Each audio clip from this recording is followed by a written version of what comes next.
Corn School on RealAgriculture.com is brought to you by Headline and Fungicide and Pride Seeds. Bernard Tobin here on the Corn School today at Maryhill, Ontario at the BASF Research Farm, joined by Rob Miller from BASF. How's it going?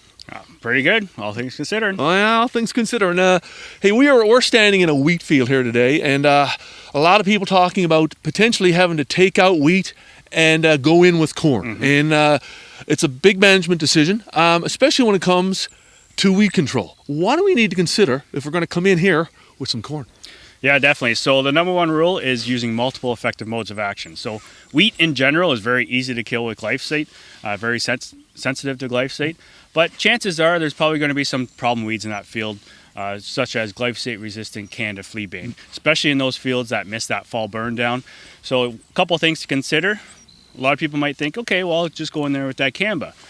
Number one rule, do not apply dicamba pre-plant in corn, because the planter can actually incorporate that dicamba into the root zone and increase the potential of injury. So number one rule, no dicamba pre-plant in corn, very safe pre-emerge as well as early post-emerge. And also get the crop off to the best start possible. Critical weed-free period in corn is emergence to the 6 leaf stage, sometimes up to the 8 leaf stage. So that's where you really need to have that wheat as well as the weeds dead once that corn emerges to maximize your yield potential. Right. Now you mentioned, in this situation, we might be looking at a 2-pass program. Yes, definitely. So 2-pass program in this situation, because a lot of the soil-applied corn herbicides have no residual activity on volunteer cereals. So in that situation, that's where we probably need to go in there early, and then also consider doing a late application, probably just glyphosate, depending on the weed pressure, right up at canopy closure, maybe at that 7 or 8 leaf stage. It's going to be a very condensed spring this year, so definitely don't skip on that burn down.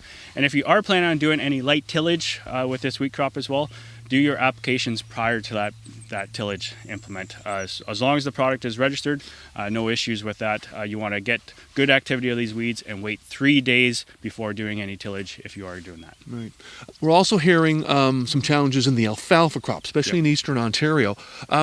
Some guys are thinking about going in there with corn, taking out that alfalfa. What do you need to think about from a weed control perspective there? Yeah, so definitely the same rule applies. Get the crop off to the best start possible. You want those, whether it's volunteer alfalfa or some of those weeds, to be dead as quickly as possible. No green tissue in order to maximize yield potential. Volunteer alfalfa is extremely difficult to control, especially if you missed your fall burn down. So that's where, dicamba is the best option at controlling that. Same rule applies. No dicamba pre-plant in front of corn, pre-emerge or early post-emerge. You want to get it on early, and you're probably going to look at least a 2-pass program at controlling some of those older stands of alfalfa, those 2-3 year stands. And same rule applies if you are going to do any type of tillage or light tillage. That's where you need to do your herbicide application and wait 3 days prior to that tillage implement. Given the spring that we've had so far, the cooler temperatures, and the weeds aren't actively growing, spring herbicide applications this year are probably going to be a little bit slower to respond. So it's probably going to take maybe 7 days to 2 weeks to actually see some type of symptomology there. Right. Hey, final question for you. It's a May 1st. We're trying to get some pre-emerge, some herbicides down. What are you telling your customers and about that window? I know it's going to get short, but you got to get it done. Especially if you have resistant weeds, glyphosate resistant weeds, don't skip on your burn down.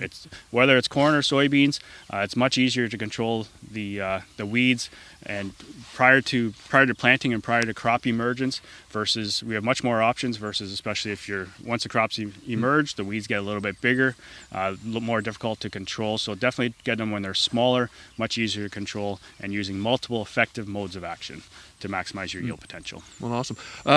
Hopefully it'll dry up, we'll get rolling, and away we go. Yep. Thanks very much.